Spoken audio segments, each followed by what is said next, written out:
time for the 49ers Rush Podcast.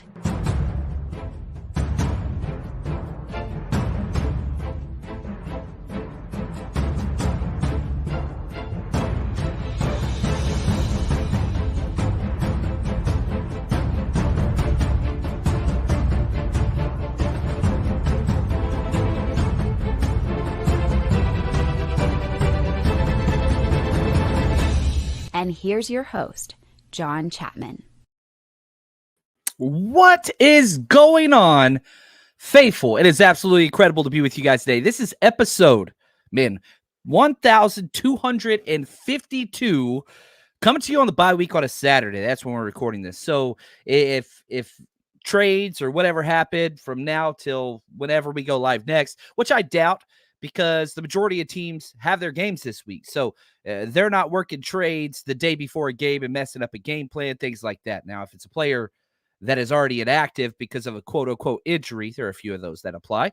That's a little bit different story. But we're recording this just after 10 a.m. That's when we are live. And I want to say thank you to our executive producers, Corey Robbins, 49ers George, 365, Kilted 49er, and David Gill. I do that at the end of a lot of episodes. I need to start doing that at the beginning. Without them, this show does not happen.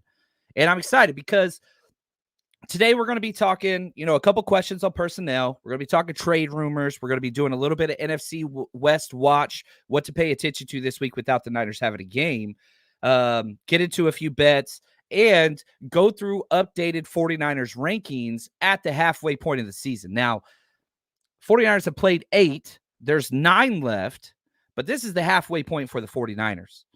After this week is the halfway point for most teams, but the 49ers haven't had their bye yet. Obviously, that's taking place now. And so that's what I want to talk about. And peek forward to the next game just a little bit as we got the Tampa Bay Bucks. And the single – there's not much that qualifies this.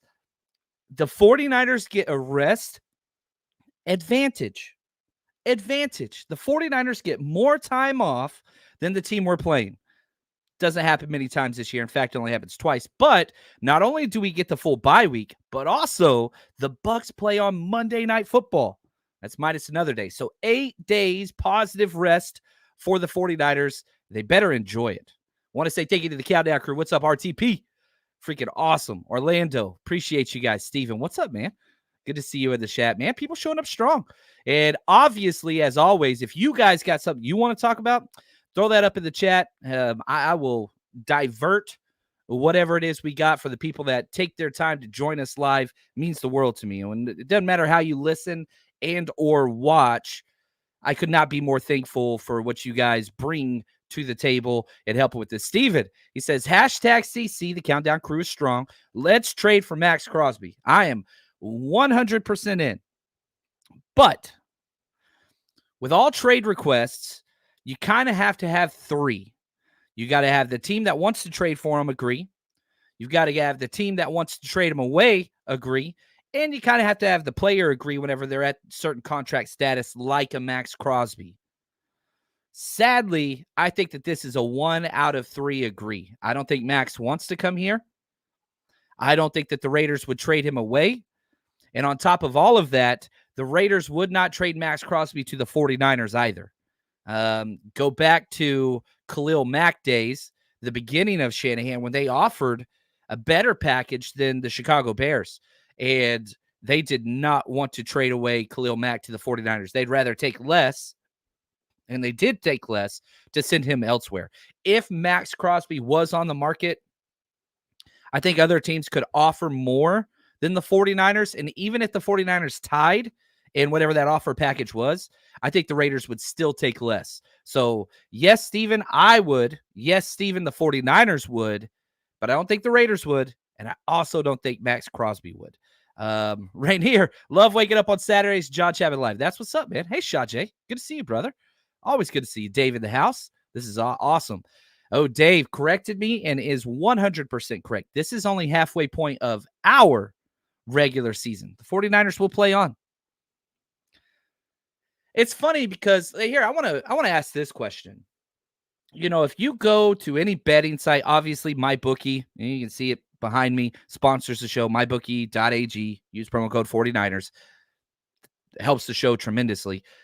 But you go to, all these MyBookie betting sites and you look at like the NFL odds of making the playoffs, the 49ers, they are still 100% the favorite of the NFC West. Like you look at them now, it's plus money, and it has been for like 3 weeks, which means like, okay, let's say you put $10 in for the 49ers to win the NFC West. Well, you get $11 back. It's shrinking a little bit. It's coming back down to negative. But here's my question to you that I want everybody in the chat, I want you to answer. On a scale of 1 to 10, 10 being it's a certainty, 1 being not happening at all, what number confidence do you give the 49ers making the playoffs? Not necessarily winning the division, just being in the playoffs this year. 1 to 10. 10 being it's a fact, 1 being yeah, I don't know. I'm trying to think of the worst team in the NFL. There's a lot of them. The Carolina Panthers. You look at the schedules. There's a lot of bad teams. So I want to see what you guys have to say, because mine is really, really high. I'm at like close to like 8.7. I could never give like a straight answer, but here we go. The answers are coming in. Start with my man Matthew. He says 10. Steven says 6. Steven 10. Dave 9. There we go. Shot J 8. 8. 8. 8. 4. Steven says 6. Reggie 8. Yeah, Slick says 20. Oh, I like that. Paul, what's up, brother? That's because we're the best team in the NFC West. I think everybody agrees with that. I was going to go Jets. Yeah, obviously they got that 1 win and, they turned on some things, but yeah, Jets ain't making the playoffs. Paul says 10. He's biased. 6.5 from Sean. 10. Oh, Paul's got like 5 10s in there. Darren, my man from Hawaii. Hey, brother. He's got a 7 on there. So, man, we're confident. And you're getting plus money. So, like, I don't know if you guys are better or not, but if you are, and you think the 49ers are going to the playoffs, there's money to be had. I've constantly re-upped on that one. So we'll see. So, like, that's where the 49ers are. And shoot, man, let's just add some gas to the fire. If we're 4-4, we're tied for first place. We'll see what happens and how this weekend shakes out. But if Christian McCaffrey is coming back, and I think that he is, will it be to the old whatever? Yeah, I'll go back to this. This was a question earlier in the offseason, whenever Christian McCaffrey was asked, Christian, how long is the 49ers championship window open? I don't know. I know we got a window this year. That's all I know. So I'm focused on this year and taking it, one day at a time, 1 week at a time, 1 year at a time. There we go. And look, Dave, my man, says more injuries to key positions is the only thing that will hold us back. And I'll say this, we're going to lose more people. We have 9 more regular season games. It's 100% injury game.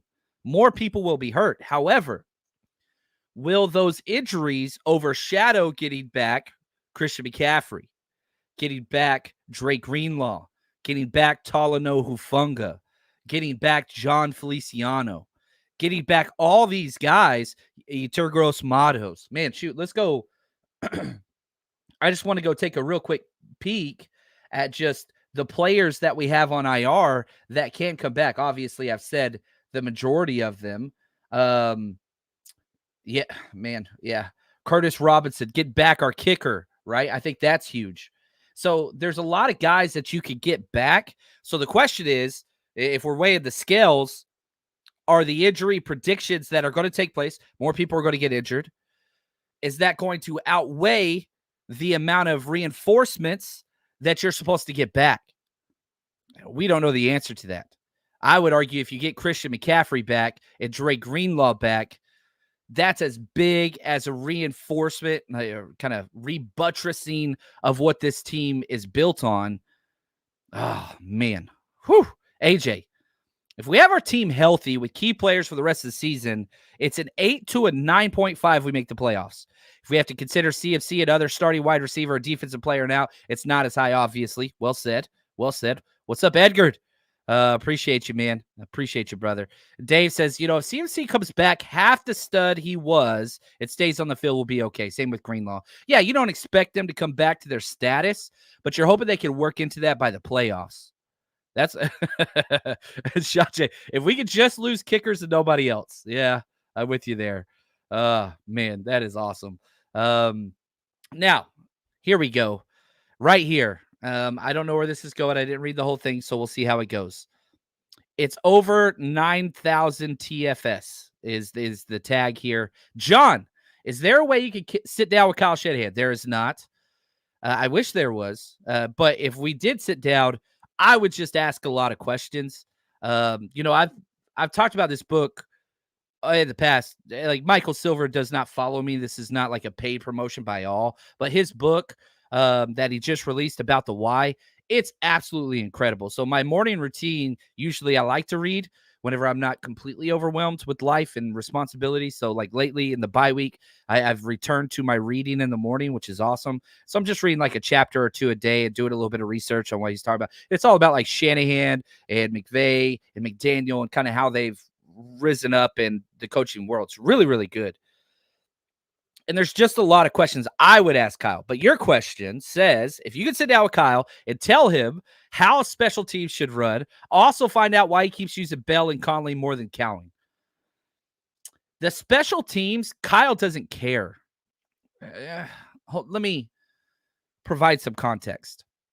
Kyle Shanahan's belief: we win with offense, defense don't screw up a lot, and special teams be non-existent, we'll win the majority of the games we are in. It's a flawed thinking, okay? And I believe that. Every single phase of the game should give you an advantage. Kyle doesn't see that, right? So Kyle Shanahan's been here since 2017. He's now gone through 2 special teams coordinators. We're in the midst of the second one. Probably not going to be around much longer. He'll finish the season for sure, but after that, there should be a change. But we have faked 0 punts in that time. 0. His idea is, man, just don't lose it for us, special teams. That's it. It's a low standard. It's a low ceiling. It's just like, look, man, we have to do this play. Sadly, don't mess it up for us. That's it. There is no go make an advantage. Go be like, that's not the mentality of the way Shanahan builds his coaching staff and philosophy in the 3 phases of the game. And we saw this with Steve Wilkes from the defensive standpoint. You do what I tell you to do. You do what I tell you to do. Don't cost us the game. Just play with the shell over the top. That's what it is. Steve Wilkes goes out. He gambles, costs him in the Vikings game, costs us in the playoff game a couple times. You're fired, buddy. I don't think anybody in the entire world would say Nick Sorensen is better than Steve Wilkes. If you gave Steve Wilkes the defense we have right now, the 49ers would be 6-2. I 100% believe that. 100% believe that. Now, a lot of other people would disagree, but I don't think anybody would disagree that Steve Wilkes is worse than Nick Sorensen is right now. No, nobody believes that. Nick Sorensen doesn't believe that. Now, could Nick Sorensen be better eventually? Sure. Is Nick Sorensen better now? He is not. He's not even close. Not even close. Like, everybody understands that, right? Nick Sorensen might be great. He might be one of the best all-time defensive coordinators in NFL history. He ain't right now. He ain't right now. He's not. Now, to your third part of your question, Jacob Cowing made a lot of mistakes this past game. Lined up wrong, missed a block on the goal line that stopped a touchdown from happening with Debo. I'm a big Cowing fan. But yeah, this was a question I was worried about. Then you go through the tape and it's like, man, Cowing just keeps messing up. Little bitty errors. Bell sucks. Bell should not be playing. Cowing has, Chris Conley has been god awful this year. Like, if we look at just this is a PFF standpoint, the worst players on this team, 26 players have taken offensive snaps so far through 8 games for the 49ers. The worst rated player, Spencer Burford, 43.7. Second worst player, Ronnie Bell. Awful, 46.2. Third worst player, Chris Conley, who's played 165 snaps. Chris Conley's played a lot. Those are the 3 worst players. Now, Jacob Cowan's the 8th highest ranked player because he provides playmaking ability. Should we play Ronnie Bell over Cowan? No, God, no. I personally, again, if I was sitting down and I was in charge of this roster, I would cut Ronnie Bell right now. I would try to sign him back on the practice squad, maybe. But no, there is no positive upside to him being on this team. Chris Conley, yes. But the Chris Conley we saw in the playoffs and last year is not the Chris Conley we have here. I don't know if it's father time. The speed still shows up on tape. He's just making a lot of mistakes. A lot of mistakes. So, yeah, I do wish a lot of those things would change. I wish we would invest in special teams coordinator-wise. I wish we would go with high upside players instead of guys with no ceiling whatsoever. Uh-oh, chat's going crazy. Uh-oh. You guys got to calm down now. Steven, he says, John, Greenlaw won't be back till mid-December. The Niners need a linebacker. Trade Debo to the Texans for Aziz. Oh, wow, Steven, you going off the rails over here, man. I don't think you could trade Debo with Ayuk out. You got to keep Debo, especially with CMC not being fully whatever. Debo's more important. Aziz is injured. I don't think he played yesterday. I don't think he's on IR, but he's injured. I could use a linebacker, but here's what the 49ers are going to say. Devondre Campbell's coming off his best game. Correct. He played really, really well. Go watch our tape. The tape's up on the 49ersrush.com. He played really well. He played great. By far his best game with the 49ers. Now, D. Winters. I think D. Winters is better than Devondre Campbell. But we're still not giving him a chance. That's still out there. So that's a problem. We'll see what that looks like. I'm not against trading for Aziz, but again, whenever you trade, you have to have 3 separate yeses. The team that wants Aziz, all right, cool. Let's say the 49ers want Aziz. That's cool. The Texans are in first place. They're not trading away their starting number 1 linebacker. Now, your thing is, oh, well, Debo for that, probably. I'd like to have Aziz back, but even Aziz, hey, Aziz, we want you back until Dre Greenlaw is good. Then you're going to be our number 3 linebacker. I think Aziz would like to come back, but probably not this year. I'm keeping Debo personally. Listen, chat's going crazy. I got to go past all this stuff. Yeah. There we go. Bozzy Mayan, he says it would have also been Wilk's second year with the defensive scheme, so would have been better as a coach too. Yes. Now I'm not disagreeing with the fact of moving on. If Kyle and him were at odds, which I think they were, I think Nick Bosa hated him. Nick Bosa made that very, very clear consistently throughout the season. And so, yeah, if it's not a fit, you move on. But you can piss players off sometimes. That's allowed. I'll tell you right now, if Steve Wilkes was our DC, we'd be 6-2. I guarantee it. And again, my number 1 stat, the difference, and it's a different defense.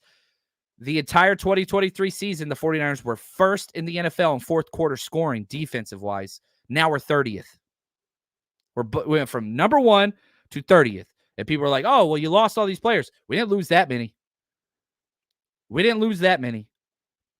Right here, David.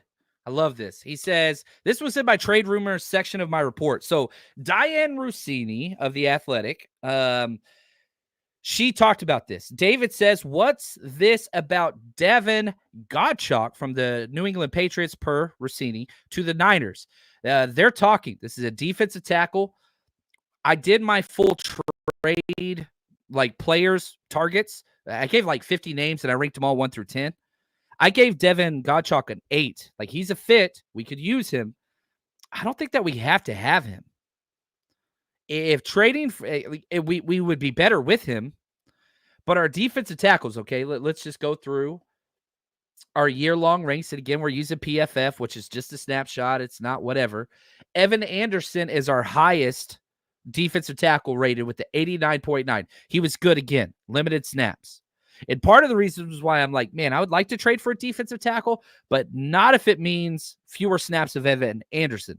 That's not what I want.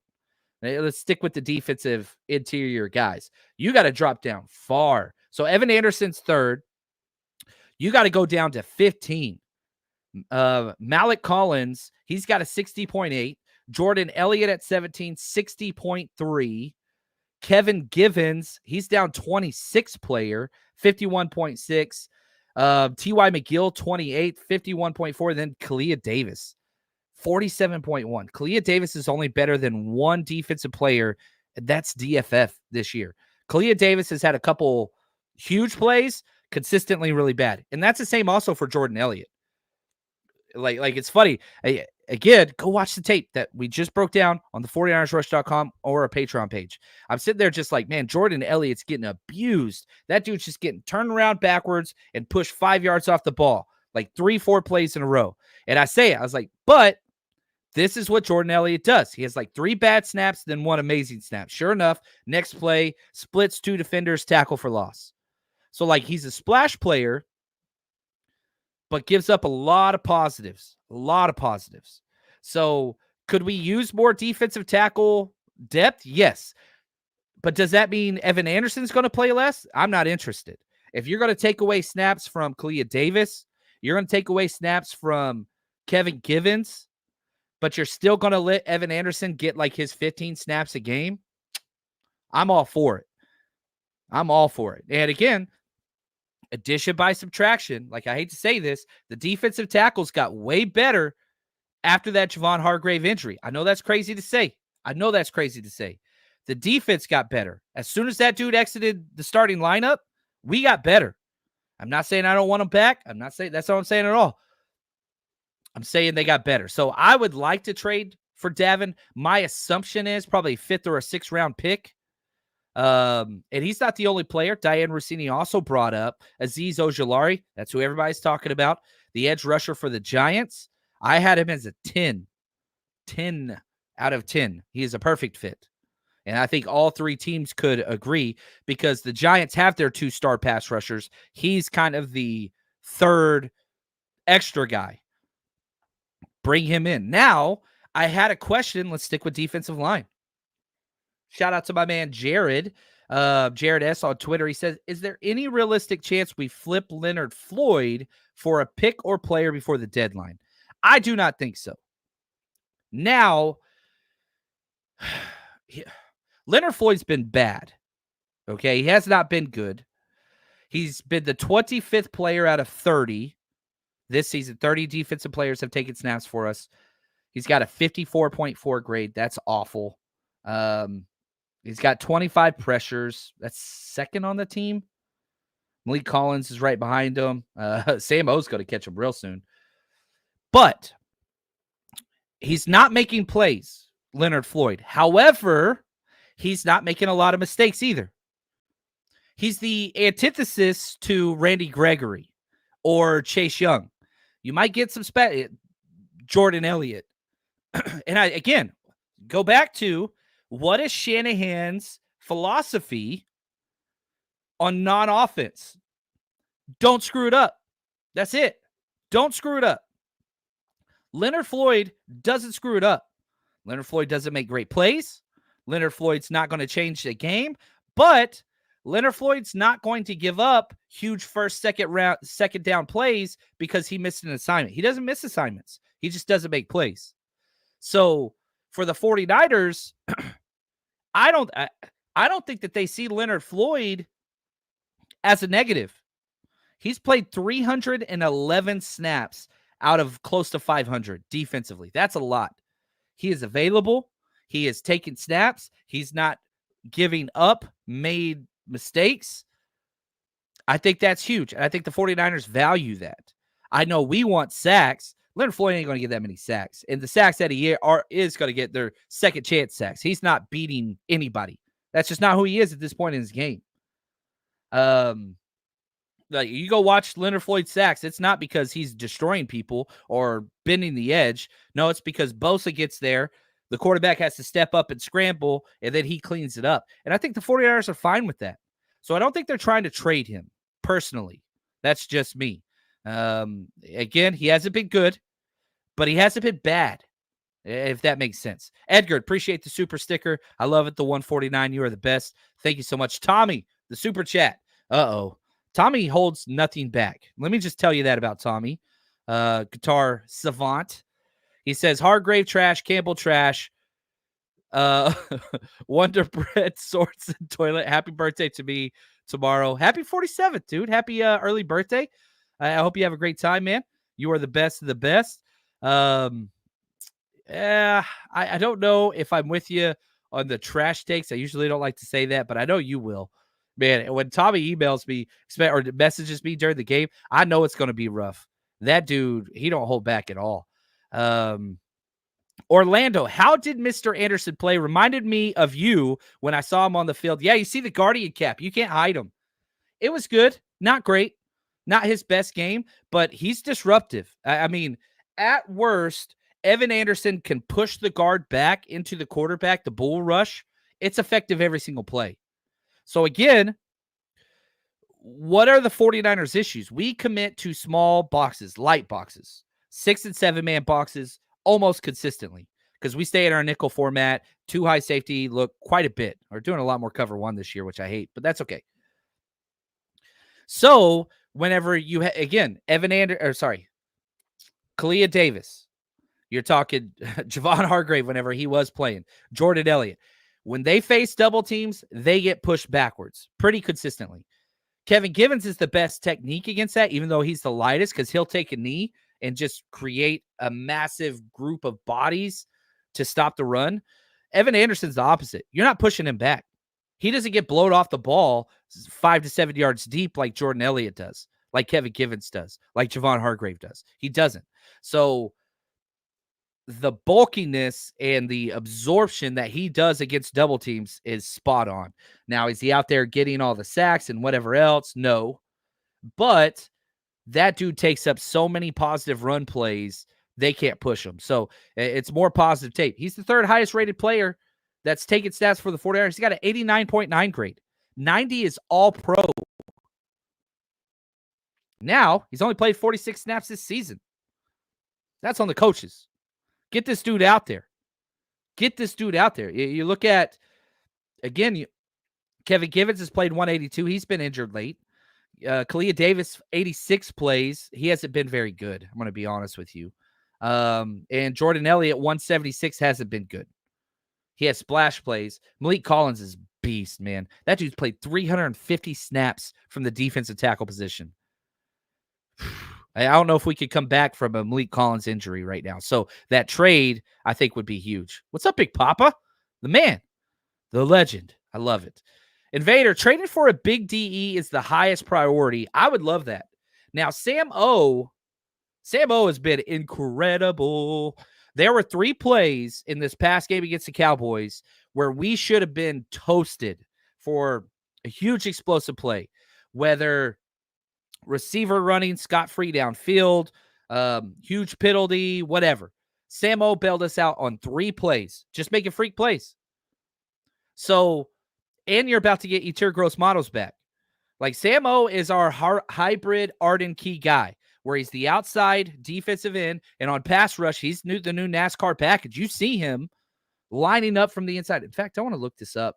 I haven't checked this out yet. I'm going to check out the actual snap counts of Sam Okwanu, the detailed ones, because, okay, he's played 190 snaps so far this year, but in the last few games, it's not as many as I would have thought, where he's played inside as like a defensive tackle lined up on the blitzer, right?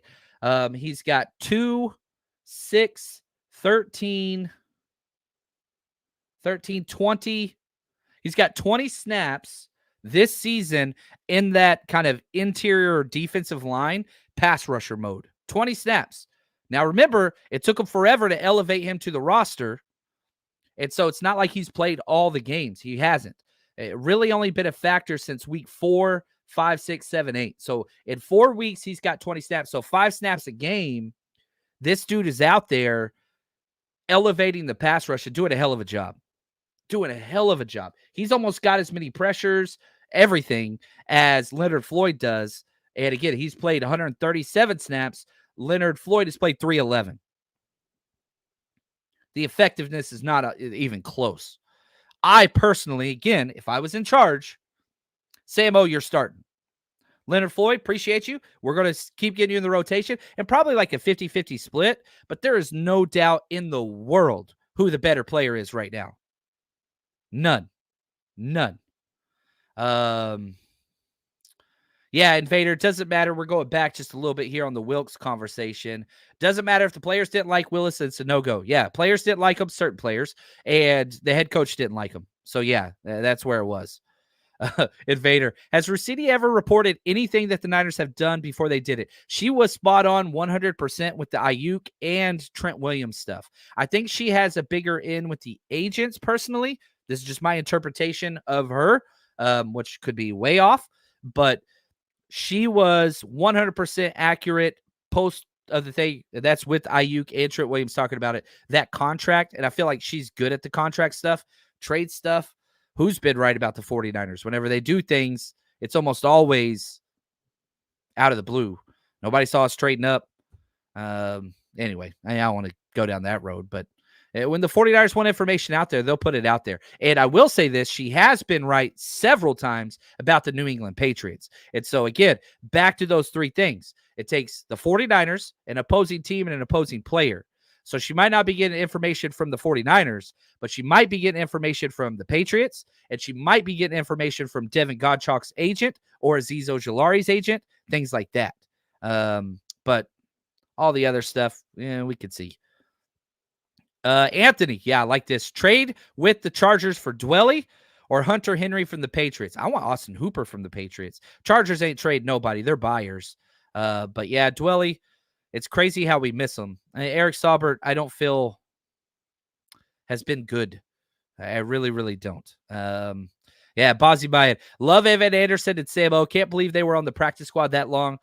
Dude, I've been telling y'all from the start at training camp, roster countdown series, I'm not good at many things. I'm not. I'm bad at most things. In fact, I'm pretty good at recognizing bubble roster players that should be getting more playing time. That's all I'm saying. I don't bring back positivity or brag too much on myself, I don't think.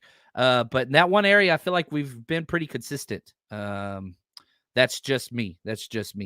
I'm catching up on the chat. We got nobody behind Bosa. If he goes down, Zadarius Smith is the one that makes the most sense. I like Zadarius Smith. I want Harold Landry Jr. or Harold Landry III. He would cost more. Zadarius Smith is much cheaper. Yes, Ridgeway was amazing. I don't think he's on a team right now. Yeah, Zadarius Smith for a fourth. I ain't mad about it. At all.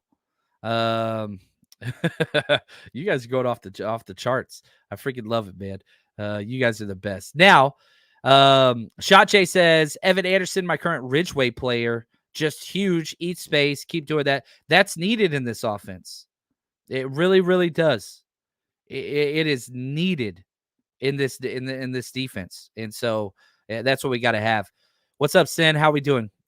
So glad to see you guys. Bozzy Bayan. Hopefully Drake Nugent or Feliciano can take Brindle's spot.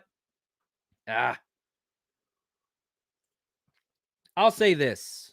Brindle had a bad game this week against the Cowboys. It was bad. It was really bad. He had his best game maybe ever a week before.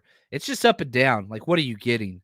And so you just got to kind of roll the dice. I think the 49ers are happy with what they have at the offensive line, which is crazy for a lot of fans to see. Teams don't trade offensive linemen very much. Cam Robinson just got traded at left tackle. I thought that was a crazy trade. They got him. Vikings got him cheap. But, and I'm with you right here, Invader. I'd be surprised if Feliciano is ever activated unless there's an injury. Yeah, I think they're just going to sit him there and just use him as, break glass in case of emergency. There's a lot of guys coming off IR. You only get 8.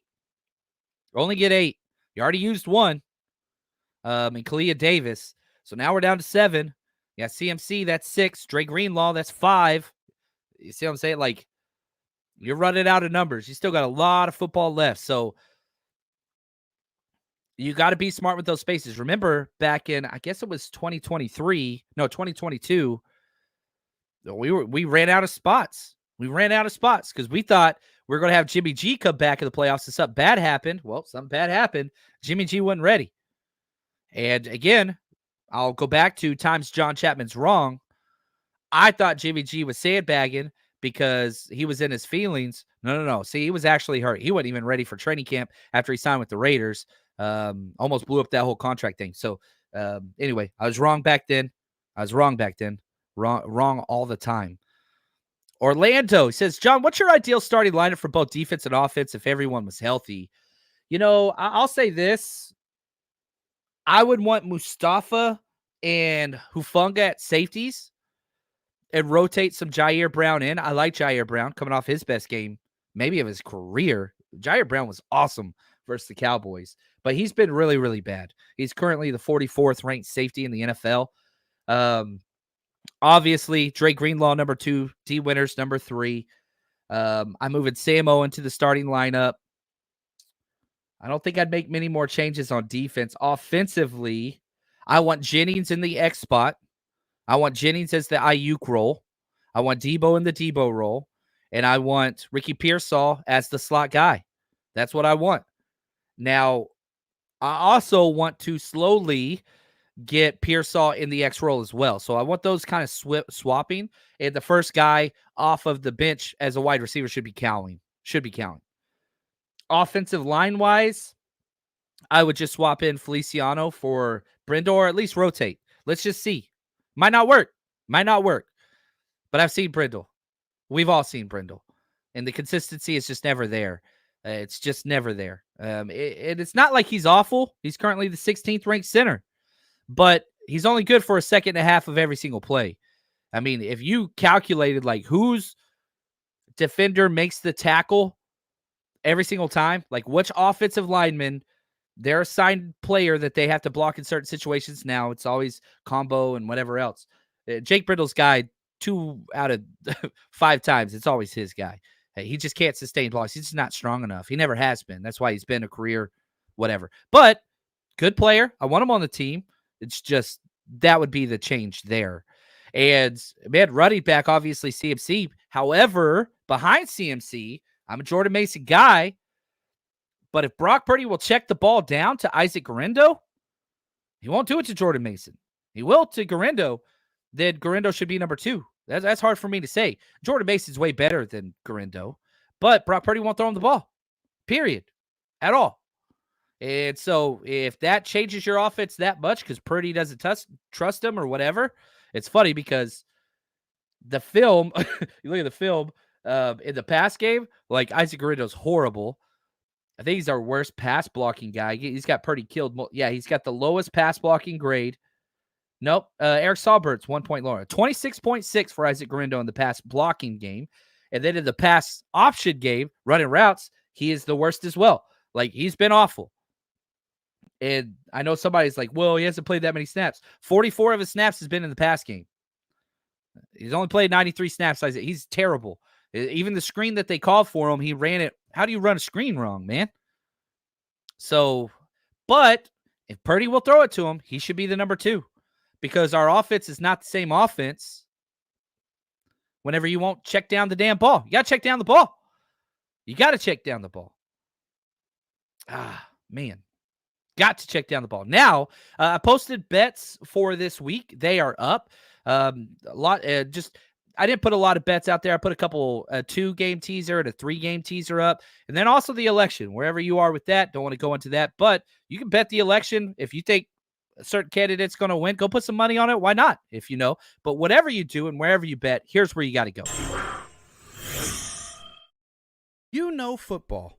You watch all the games, you know what's going to happen before it actually does. So why don't you put your knowledge to the test over at MyBookie, where you can bet on everything. Go to mybookie.ag, use promo code 49ERS, 49ers, or scan this QR code next to me, and they're going to match your initial deposit.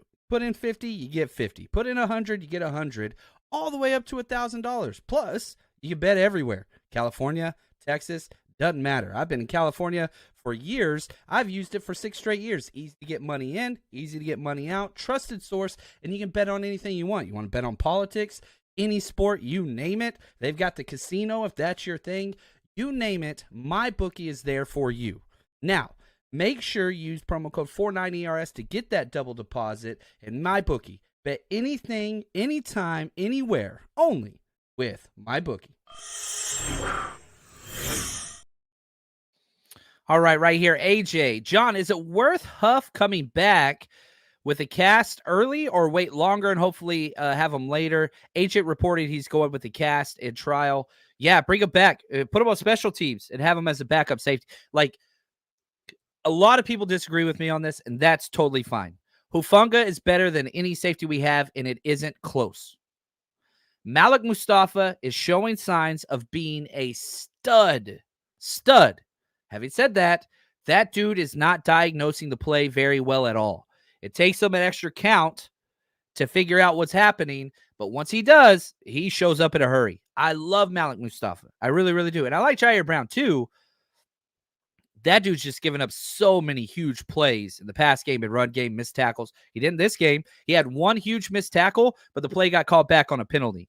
The penalty had nothing to do with him, but like, I'm telling you, if you're in love with Malik Mustafa, then I want Hufanga and Malik. If you're in love with Jair Brown, cool, then I want Hufanga and Jair. Put Malik on every special teams out there, but he's bad with all the missed tackles there. So I don't care. I'll take Hufanga in any way, shape, or form. This is an all-pro player. He is our number one safety, and I do not think it's close. If I had to do the safety rankings, it would be Hufanga, giant gap. Malik, then Jair, then Odom. But yeah, any way you can get him back, even if it's just with a cast, because you know you're going to bring him back anyway, so you got to use that roster spot. Put Hufanga out there on special teams with the cast, and if somebody gets hurt, he can go in at safety. But yes, any way you get Hufanga back, get that dude on the field. Get that dude suited up. He is just too damn good. People forget, man. When Hufanga went out against the Bucs last year, that's when it was. Run game against the 49ers changed overnight. Now, since that point, teams have ran the ball very well against us outside. When he was there, they could not do it. He's one of the best alley fillers, period, whenever it comes to run fits. I freaking love Hufanga, man. I don't know what to say. Whenever he's not with the 49ers anymore, and I doubt that he will be after this year, I'm going to be very sad. He is one of my favorite people and players. Freaking love that dude. Hope we find a way to keep him. Rainier, thank you for the super chat. If we make a deep run, could we see Hargrave back? Yes. Torn triceps have come back. My issue is he, unlike CMC, unlike Hufanga, unlike Greenlaw, will not get the ramp-up period to get good. We saw Hargrave come back from injury last year in the playoffs. He was the worst player we had on the field for the divisional round and the NFC Championship round. He was terrible. And so, like, I mean, God, he played both those games where he gets backup left guards. He got owned by both of them. And when we put in the backup, Javon Kinlaw dominated the same player that was dominating Hargrave. Then you get to the Super Bowl, and Hargrave tore it up. That dude was a baller in the Super Bowl. My problem with him coming back on a deep run, is he going to be able to get that ramp-up period again, or is he going to cost us in the playoffs again? That's my concern. If he can come back, yes, maybe you put him, the 49ers won't do this. They don't do this, but you put him in the rotation and, you know, say you get 8 to 12 snaps in the division round or the NFC Championship. Great. Like, having that rotation is good, but good Lord, you can't put him out there as a starter. We've seen this with this same player get destroyed. Yes, the 49ers are better with Hargrave. Not Hargrave getting 40 snaps and being not effective in the run game and not effective in the pass game. He had one good game, though. He did. Right here. JJ tore his pec. It was back mid-season. JJ and Hargrave are totally different players. I agree with you. It can be done. But, yeah, it was bad, man. It was bad.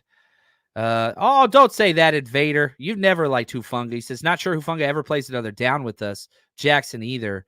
Well, Jackson's season, his contract tolls. So we got Jackson for a whole nother year. But yeah, he hasn't been good. He's been awful. We're not wearing the road whites. We're wearing the reds. So for the 49ers Tampa game, I have this from the NFL. We're wearing the traditional reds, so not the 94s.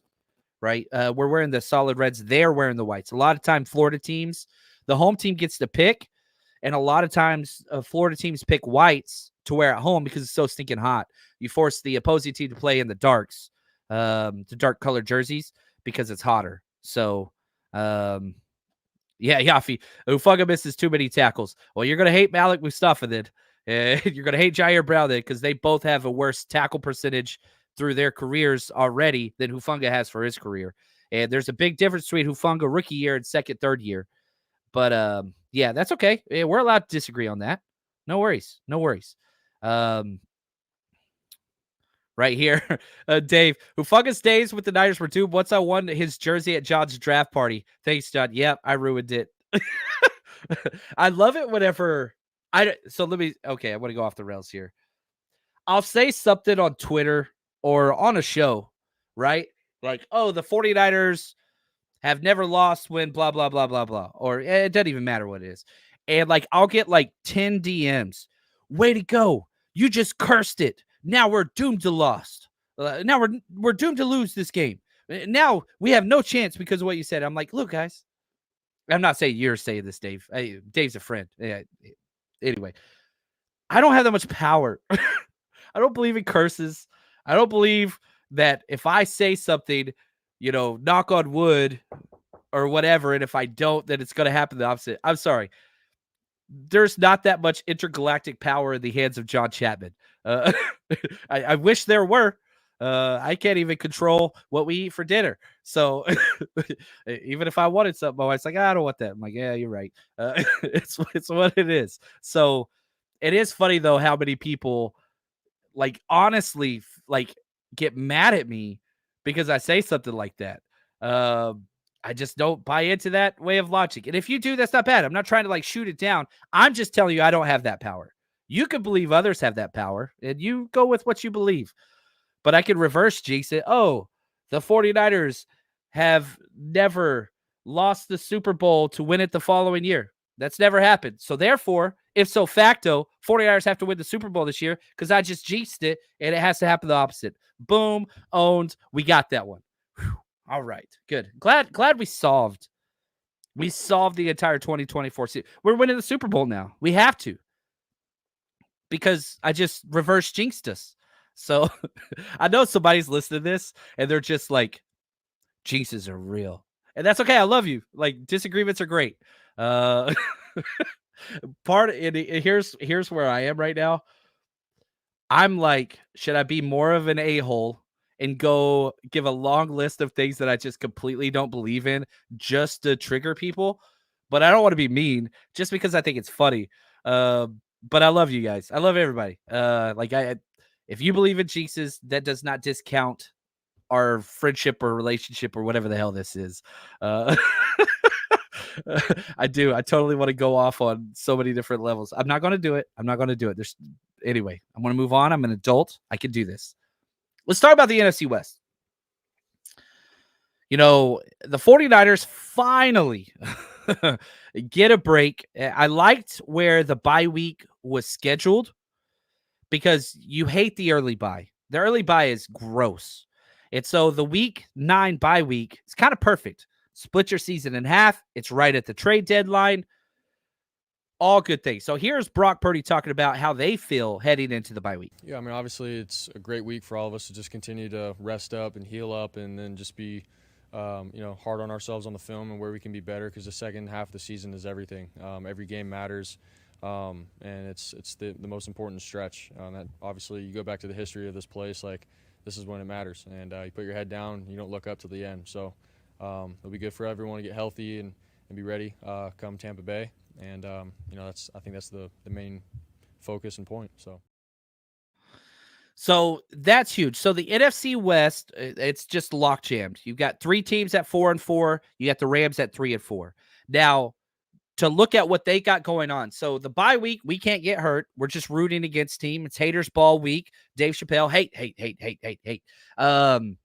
I hate you and I hate everything about you. I've never met you. Anyway, the Bears play at the Cardinals. So the Cardinals got home. And what's crazy is the Cardinals are favored. They're -2. One of the bets, I'm taking the Bears personally. I think that the Bears have a better defense. I think that coaching staffs are kind of a wash, but that's a toss-up game. I really, really do think that one. So Bears at Cardinals, that's going to be a very important game. And if this is a big if the Cardinals lose, the 49ers would jump up to the top of the tie system, whatever. It would be in first place. I know week 9 doesn't really matter about that, but that's okay. Then we've got an NFC West showdown. Rams at Seahawks. And what's crazy, the Seahawks are underdogs at home. They are dogs at home. 1.5 points, but still, that's crazy. Vegas is all in on the Rams. They're at 3-4. They're in sole last place, but if they win this game, they jump to 4-4. That bumped the Seahawks out. All kinds of crazy stuff's going to go on. So those 2 games are huge. Somebody got to lose. That's the best part. And then the Bucs, they're our next opponent. And the Bucs play the Chiefs on Monday Night Football. The Chiefs are favored by 8.5 points.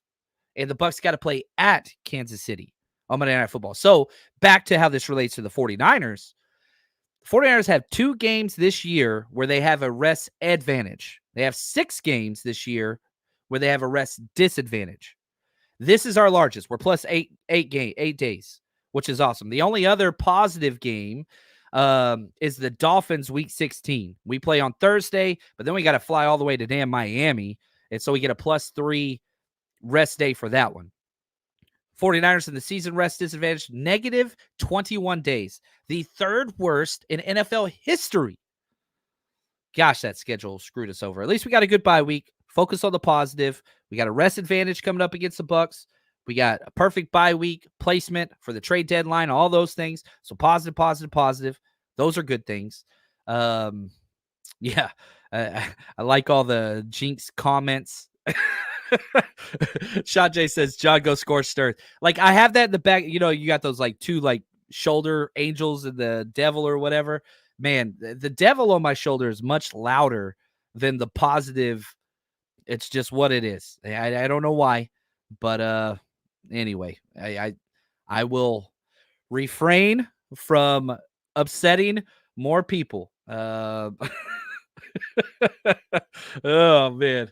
RTP. Yeah, this is the appropriate way from a coaching standpoint, from a player standpoint about the rest disadvantages all year. It is what it is. Handle your damn business. Thank you. Matthew always get like, Matthew don't believe in excuses, man. That dude, he ain't had a bad day in his life. That dude positive every time I've ever been around him. Thank you, man. So let's finish up with rankings through the midway point. And again, we're doing a unit by unit ranking from PFF. It's flawed. I get it, but it matters. Okay. So let's look at the offense as a whole. Let's start there. Offense is 2nd overall. Offense is working, and it doesn't matter whether you're going DVOA, you're going yards, we're 2nd, you're going points, we're 8th.